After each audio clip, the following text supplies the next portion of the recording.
Thursday, November 23rd, Thanksgiving. Yesterday morning, I dug out my old Houston Oilers hooded sweatshirt, a thick pair of corduroy pants, and a wool shirt that has always been too large for me to wear. The weather has turned very cold and very windy. The guy on my clock radio called it Thanksgiving freeze. Down in the kitchen, the TV weather called it a fall freeze. I answered the phone on the kitchen wall and heard my grandmother's voice. Paul, you're on CNN again. You're having record cold temperatures down there. I know, Grandma. She made some more small talk with me about the cold in Florida versus the cold in Ohio. Grandpa got on the extension, and the two of them asked me about myself, about my school, about my friends. That's one thing about Grandmom and Grandpop. They couldn't care less about the Eric Fisher football dream. They never, ever mention it. And when Dad brings it up, they do their best to change the subject.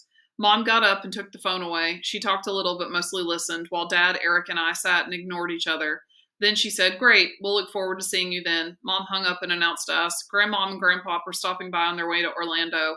Dad asked glumly, "When?" "A week from Sunday." "For how long?" "An hour or two." Dad perked up. "Is that all?" "They've booked a week at Epcot. They just want to stop in to see our new house." Dad thought about this. So they can drive to Florida to see Mickey Mouse, but not to see their own grandson play football.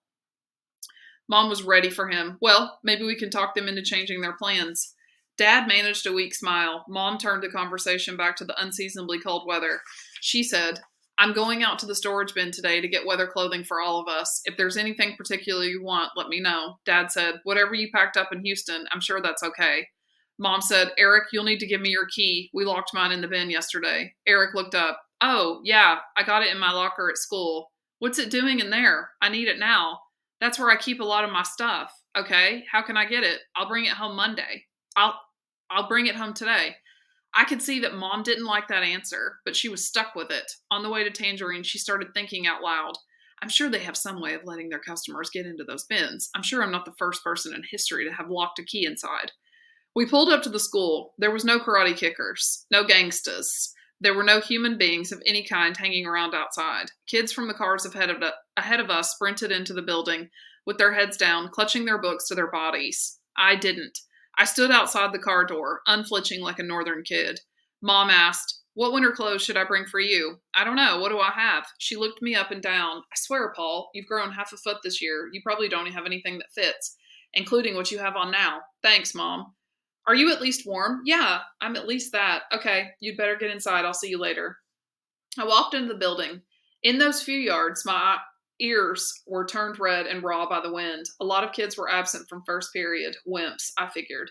By second period, though, I realized that something bigger was going on. At least 10 kids were absent from science. So many kids that we had to waste our time with worksheets. I walked over to Henry D's desk and asked him, "Where is everybody? Are they all sick?"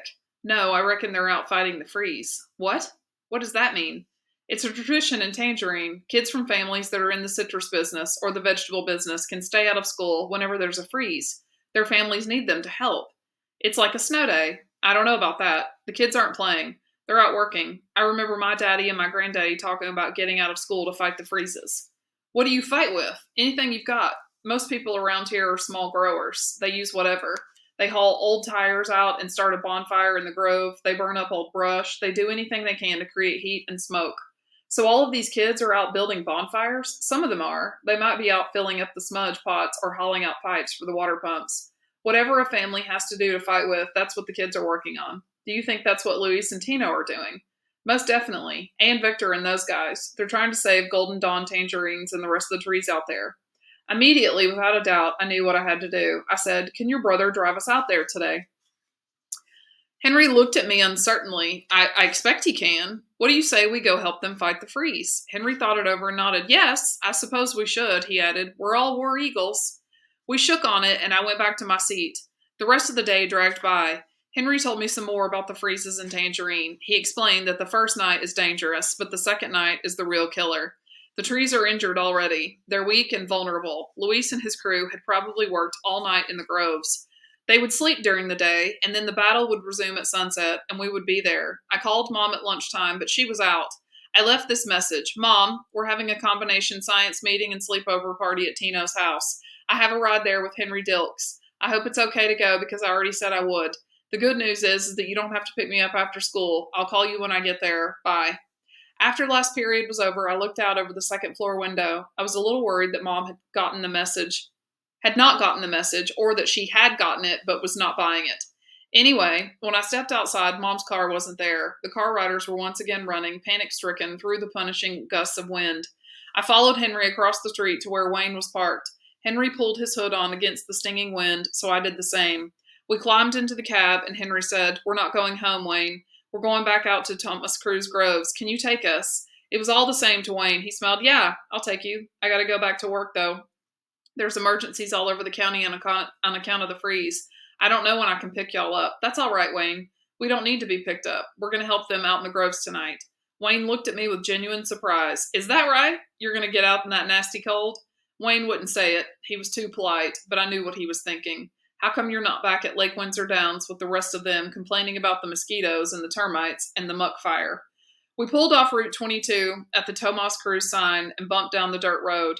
The cattail pond now had steel gray and rust-brown pipes running up from it toward the groves, like someone had connected straws together in 4 crooked lines. Wayne pointed at them. "Looks like they're icing down their new grove." "What's that?" "They'll pump water over the trees all night long, probably a quarter of the grove at a time." This was all new to me. I shook my head. "Why is that a good thing to do? Won't that kill the trees sooner?" Wayne answered patiently. "If you cover them with ice, their temperature will never drop below 32 degrees. 32 degrees won't kill a tree, 31 degrees will, if it stays that cold long enough. So why don't they just ice all the trees and be done with it?" "Probably because they don't have the water or the pumps or the sprinklers to do it all. It's expensive enough to do one part. Even then, it might not work. The ice has to be kept just like slush. If ice gets thick and hard on a tree, they'll crack in half like a Thanksgiving wishbone." "So what if they start this slush thing and they run out of water?" "That won't happen. There's a spring-fed lake. It'll just keep filling up. Now, they might run out of diesel fuel. Water won't do you any good if you can't pump it where you want to. Look over there." Wayne pointed at something that I hadn't noticed before. On the rising ground before the house, barely visible from the road, was a vertical orange tank, 20 feet high. It looked like a giant can of frozen orange juice stuck there on its side. "The tank's full of diesel fuel. That diesel's your lifeblood tonight." We drove around the house and stopped outside the Quonset hut. Luis and his father were standing by the back door. They were both dressed in layers of old clothes, and they both had blue knit ski caps pulled down over their ears. Wayne waved to them and pulled away. Luis said, "What can I do for you guys?" I thought of Luis facing down Eric and his gang at the high school. I answered earnestly, "We want to help you fight this freeze tonight. We'll do anything we can." Luis looked at Henry, then back at me. His doubts seemed to be directed at me, so were his words. "Why do you want to do that?" I didn't know what to say. Was he looking at me as Eric Fisher's brother? Was I now the enemy? Tino came out of the house, and I thought of Henry D's line. I said, "Because we're all war eagles." Luis turned to his father and said a few words in Spanish. Tomas Cruz walked up to me immediately and stretched out his hand. He said, "Thank you for your help." He shook hands with both of us and continued on into the Quonset hut. Luis said, "Our daddy thinks that's great, but he doesn't worry about the insurance and stuff. Do you guys have your parents' permission to do this?" We both nodded. Finally, Luis shrugged. "Okay, you're on Tino's crew. He'll show you what's up." He looked directly at me like I was the one who was a potential lawsuit. "But you're responsible for your own health and safety, right? If you get too cold, you come into the hut here and you warm up. If you get too tired, you come in and lie down." Luis went inside, leaving us with Tino. He was dressed like I was, but his sweatshirt said Miami Dolphins. He had a walkie-talkie in one hand and a white bag from Kmart in the other. He was all business. He said, "There ain't no lying down on my crew. You got that?" "Yeah." "Anybody has to do any bathroom stuff or anything like that, you do it now." I half raised my hand like I was in school. "I have to make a phone call." Tino opened the door and led us into the Quonset hut. It had been transformed. Most everything that had been in there last week was gone, replaced by hundreds of baby trees, each about a foot high. We marched through them to the far end. The desk was still there, but now it had a big aluminum coffee urn sitting on it with styrofoam cups, creamer, and sugar spread out around it. I picked up the phone and called Mom. I said, "I tried to call before. Were you out at the storage bin?" She didn't sound too happy. She said, "Yes, I was. Did you need Eric's key?" "No, I filled out a form and the manager let me in." "Uh-huh." Mom didn't say anything else. Was she angry at me? Was she going to come and drag me home? I changed the subject. "So what's happening there?" She paused a moment as if thinking the whole thing over. Then she changed gears and answered conversationally. "Your father bought a case of those fake logs. He's going to get the fireplace going and we're going to break out the Christmas music." "Uh-huh." "We'll probably make hot chocolate too. Too bad you're going to miss it." "Yeah." "Now what is this thing, Paul? A sleepover party? Why didn't we have any notice about it?" I wasn't invited until today. I half covered the mouthpiece and whispered, I don't know, maybe I was an afterthought. You don't have a change of clothes. You don't have a toothbrush. I'll use my finger. There was a long pause and then a long sigh. Paul, I trust people. I trust them until I have a reason not to. Do you understand me? I understand. There was another long pause and some mumbling. Your father says you have to be back here by 9 tomorrow morning. It's Eric's last game. Okay, you can pick me up at 8 if you like. I hope I can find that place. Look for the sign that says Tomas Cruz Groves. The door at the far end of the hut burst open. Victor, dressed in black sneakers, pants, and a hood, like a cat burglar, walked in, followed by his boys. I said, I have to go now, Mom. Enjoy your fireplace and all. She didn't say anything else, so I cradled the phone. Victor, Hernando, and Mano went right to a stack of shovels that were piled up next to the baby trees. Tino said to Henry, You should have been here last night. We must have hauled a ton of dirt from the old grove to the Golden Dawns. He pointed to the stack and said, Grab a shovel. Then he held up his Kmart bag. Check it out. Tino dumped out a pile of thick black work gloves into the desk.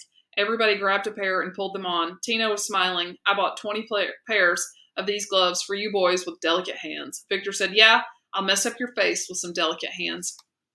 Tino said, My daddy and my Uncle Charlie are out in the Cleopatra Grove starting the fire. They're going to call us out to haul tires and brush. Luis is going to stay in the new grove and run the pumps. He's going to call us to chop off the ice trees. He smiled at Victor. In our spare time, we're going to do what we did last night. We're going to keep the Golden Dawns packed with dirt. Then Tino extended one gloved hand toward us and held it there, just like Victor did before each soccer game. We crowded in and put our hands on top of his. He said, You know what's up? Time and temperature. Luis says it's going to be 10 hours of hard freeze tonight. Trees are going to die no matter what we do. We got to save what we can. Victor said calmly, Let's do it. And the circle broke up. We filed outside with our shovels into the cold sting of the wind. The sun was dropping in the sky. The temperature was dropping too. We headed into the old grove of trees, now bare of fruit, the grove of the Cleopatra tangerines. Their leaves seemed to be withering, shriveling. We walked through the sights and smells of last night's battle to a high point of land. Tino gestured in a slow circle. Check this out. The trees in this spot were tall, weathered, and cracked. Haunted house trees. Luis says to use these to keep the brush fire going. Daddy and Tio Carlos will be doing the chopping, and we'll do the hauling. Tino looked at Henry D. These trees are all dead. We call them the lightning trees. They're at the highest point in the grove, so they get zapped by lightning. They've been dead for years. We don't chop them down, though, because they act like lightning rods. I hope we'll get away with just chopping down one or two for the fire tonight. Tino started downhill, and we followed. Henry pointed out a line of metal contraptions that were about 4 feet high. Each had a wide, round base and a narrow stovepipe sticking up from it. Those are the smudge pots. Wait till you see when they're burning. Fire comes shooting out of the tops of them. He called out, Tino, are we going to be hauling the diesel for these smudge pots? Ain't nobody else going to do it. Tino turned at the end of the road and stopped. He pointed out a skinny 3-sided wooden box about 5 feet tall. Henry and I looked inside. It was a glass thermometer attached to a white metal plate that had Pepsi written across it. The temperature read 35 degrees. You'll see these at different spots, high spots and low spots inside the groves. I call Luis with the temperatures, and he calculates what we have to do and how much time we have to do it in, time and temperature. As we approached the lowest point in the grove, the trees began to look scorched. They smelled like smoke and rubber. We reached a clearing that had obviously been the site of a fire the night before. Tomas Cruz and his brother were placing dead branches in a crisscross pattern, laying the foundation for tonight's fire. A revolting smell of burnt rubber seeped up from the debris. Tino poked at his uncle as he passed. Que pasa, Tio? Tu sabes, he replied. We emerged from the old grove into the wide square field of the Golden Dawn tangerines. How different this field looked now. Tino and his crew had dumped 1,000 small mounds of dirt in here. Like 1,000 giant anthills, they covered up all those black irrigation hoses. Each little tree was now packed with dirt about a foot high, with a few green leaves sticking out at the top. Tino spoke again to Henry. We have to make sure that these trees are packed above the bud union right here. He pointed to a spot halfway up one of the dirt mounds. If we don't, the Golden Dawns are dead, and we got ourselves 1,000 rough lemon trees. He paused for emphasis. That can't happen. We continued along the back of the square field until we entered a new grove. They were twice as many tall, skinny sprinklers as last time. In the distance, I could see that one part of the grove was already being watered by them from high above. We walked toward the sound of a diesel pump until we came to a rickety corrugated iron shed. Kind of a lean-to that was open on one side. Luis was inside it, looking at the dials on a pump and making notes. We formed a group around him, and he said, "Tonight's the night, homeboys.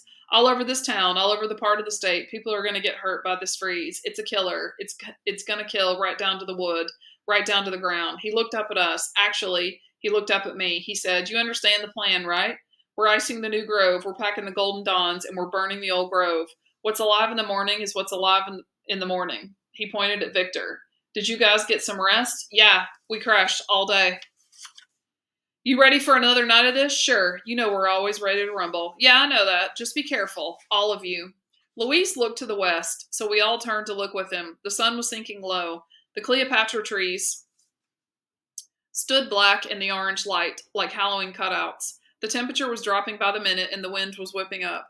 I thought about my phone call to Mom. In Lake Windsor Downs, the people were inside welcoming the freeze with hot cocoa and fake logs and Christmas CDs. In Tangerine, the people were heading out to fight it with shovels and axes and burning tires.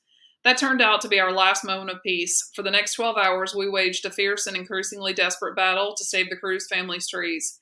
We began with the smudge pots in the old grove. 100 smudge pots had to be filled with fuel, fired up, and kept burning all night. We set out in pairs to do it. Henry and I were given 2 gas cans and a lighter, and we soon figured out what to do with them. The smudge pots were hellish machines, belching foul-smelling smoke and shooting a dangerous wild flame out the top like upside-down rockets. We made hundreds of trips to the big orange diesel tank. Diesel generators pumped the water that Louise spread over the new grove. Diesel generators lit the new grove and the Golden Dawn field. Whenever we weren't responding to a crisis, we were hauling diesel. But there was one crisis right after another. A crisis might begin with a call from Tomas that the brush fire was going out. We'd take off on the run through the Cleopatra Grove, choking on the smoke, tripping in the dark. Tomas would be there hacking apart a lightning tree, and we'd drag the dead limbs to the bonfire. Then we'd run back to the diesel tank. Soon Luis would call, and we'd take off for the new grove. We'd use our shovels to scrape at the trees that were getting too heavily coated with ice, trees that were about to crack. On and on it went like that, repacking dirt, hauling tires. We battled against the ever-dropping temperature, 30 degrees, 28 degrees, 26 degrees. But we were losing. The fire in the old grove was blazing high and wild, scorching the leaves off anything near it. By midnight, we had chopped down 4 lightning trees. The ice was forming too rapidly in the new grove. The coatings on the trees were too thick. The loud cracking sound of trees splitting off branches like amputated limbs, or splitting in two like they'd been pole-axed, hung horribly in the frozen night air. We were losing. For all our frantic efforts, the temperature continued to drop. It must have been about 2 o'clock when I saw Tino and Victor standing in front of one of those Pepsi thermometers. Victor was screaming at it, 24 degrees! 24 degrees! It was like his frozen breath was spelling out the awful words.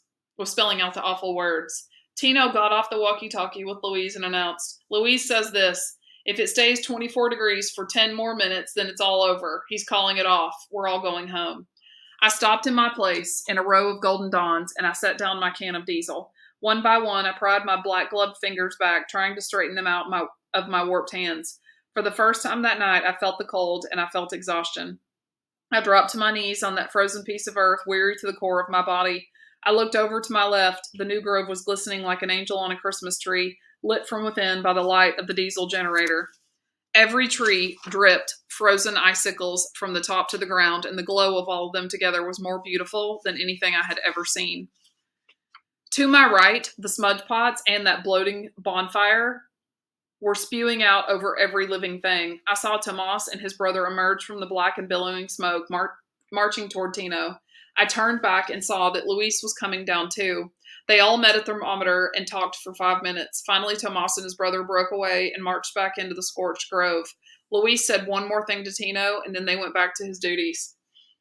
I got back up on my feet as Tino called us to him. He announced, "Our daddy and Tio Carlos are going to keep trying. Luis says the rest of us have to go inside right now. He'll call me when we can come back out." We all trudged obediently over to the Quonset hut. I walked inside, felt the blessed heat, and collapsed on the floor. Victor picked me up into a sitting position. Then Teresa appeared in front of me with a cup of coffee. She said, "Do you like cream and sugar?" I shook my head dumbly and said, "I don't know." She smiled. "Let's find out." I tried to take the cup from her, but my fingers wouldn't close around the handle. Teresa stooped down, held the cup up to my mouth, and I took a sip. It made me shiver. I took another one, and then another. Finally, I was able to hold the cup in my hands. Tino said, "Fisherman, last time you were here, you collapsed because it was too hot. Now you're collapsing because it's too cold. What's up with you?" I couldn't even think of a reply, much less make one. I sat there in a kind of coma for a long, long time. Finally, Tino's walkie-talkie crackled to life. I heard him say, "All right, that's what we're waiting to hear." He turned to Victor. "Louise says the new grove is holding steady at 29 degrees, and the high spots in the old grove are showing 28. He says that the worst is over. The temperatures are going back up." Victor and Tino clasped hands, but Victor was solemn. "So how much dead wood you got out there?" "I don't know, man. Anything in those low spots has had it." He turned to include me. "It got too cold down there for too long, but hey, we're still in business." Tino, Victor, and the boys got up to go back out, so I struggled to get to my feet. Tino turned to Teresa. "No way he's going back outside. Orders from Luis." Teresa pointed a stern finger at me. "You heard that. Now don't move from here. I'm going to get you some blankets." I could barely move. I could barely speak, but suddenly Luis entered, and I knew I had to. He said, "Paul, are you all right?" I looked up at him and tried to focus my eyes. I stared hard at his left temple. There it was. I could see it in this light. It was a dark red bruise, deep set like a birthmark. It curved over his eyebrow like a dark red crescent moon. I whispered, "Yeah." "Tino said you were in bad shape." I was a little frozen. "I'm okay now. Do you want to go to the hospital?" "No, no way. I'm feeling better already." He studied me doubtfully. I blurted out, "Listen, Louise, we only have a couple of minutes and I have to tell you something. I saw you at Lake Windsor High School. I saw what you did." Louise straightened up. "I saw you face down Eric and those other guys, and I saw Arthur Bauer hit you with a blackjack." His hand moved automatically up to his temple. "Is that what it was?" "Yes. And you have to believe me, Louise, they're dangerous. They're very dangerous." Louise, to my amazement, smiled. He was about to reply. When the door at the far end opened and Teresa returned, he just said, "I'll talk to you about this later." Teresa came up and handed me 2 thick green blankets and a white pillow. Louise went back out and I crashed. The next thing I knew, it was 6:30 and the crew was coming back in. Henry D. said to me, "The sun's coming up. We made it through the night." I pulled off the blankets and stood up, humiliated. But Tino came right up to me and said, "Hey, fisherman, thanks for helping us tonight." He held out his hand and I shook it. I said, "Tino, I'm really sorry about what happened." "What?" "Hey, man, you're not used to that kind of work." "No, not that. I mean at my house." Tino shook his head. "Oh, that. Well, we never should have gone over there." "Yes, you should. You should go over there. You're my friends, or I want you for my friends. You're welcome at my house." Tino nodded and then said, "You can be our friend over here. All right?" I shrugged and nodded. He added, "Our daddy's driving to the takeout for some Egg McMuffins. You down with that?" "Yeah." "Okay." "Oh, and Luis says he wants to see you outside." "All right." I went out back and found Luis kneeling by a golden dawn tree with his face buried in the green leaves. I said, "Can you smell anything now?" He laughed. "Yes, I can." He sat back and looked at me. "I can smell what it will be like." "So the golden dawn survived?" "Oh yeah, they all survived. They were the safest ones. When you're little like this, we can just cover you up with dirt and you'll be okay." He checked behind me and said, "I want to finish our conversation because I want you to know what's going to happen, okay? You know those 2 black dudes who were there? One of them is Chandra's brother." "Yeah, Antoine Thomas." "Right, well, Antoine and the other dude, the muscle man, don't care too much for Eric Fisher or his friend." I said, "Arthur Bauer." "Right. They told me to come back on Monday and we'd take care of business. They said all the players have to be there on Monday to turn their equipment in. Is that right?" "I don't know." "That sounds about right." "I'm just telling you this so you'll know. You even seem kind of scared of Eric and Arthur Bauer." "Yeah, I am. Who wouldn't be?" Luis answered simply, "I wouldn't be. They're punks." He pointed one rope-like finger at me. "And you shouldn't be either. You watch what happens on Monday. If Antoine keeps his word, 2 punks are going to have new attitudes right around 3 o'clock. Luis's uncle walked up and started talking to him. So I drifted back inside, thinking about my fear of Eric. How could I be so totally afraid and Luis not be the slightest bit afraid of the exact same thing? Which one of us saw it wrong? Teresa brought out a 9-inch portable TV, and we all gathered around it to eat our Egg McMuffins. The news people said that the cold front was now moving out of our area, but it had left a lot of damage behind, and it had put some area growers out of business. They showed pictures of a grove that had been iced over. It was now dripping in the sun. Everyone in the hut watched in silence. After the news, Victor and his boys headed for home. I stood outside and waited for Mom. She pulled up right at 8 o'clock. Her first words were, "Did you stay up all night?" "No, I slept." "Paul, you look awful." "I slept, Mom, but I think I'm coming down with a cold." Mom reached over and put the back of her hand against my forehead. "Yeah, you and half the population of Lake Windsor Downs," she sighed. Well, I'm not going to have you sitting in a freezing cold football stadium. You need bed rest. You're right. I'd be better off at home. Mom thought for a minute and added, Your father isn't going to like this. I know. Just tell him I need my sleep. Mom sighed again. I will. But you had better sleep. I will. And I will. Just like the rest of the crew. But first, I had to write all this down.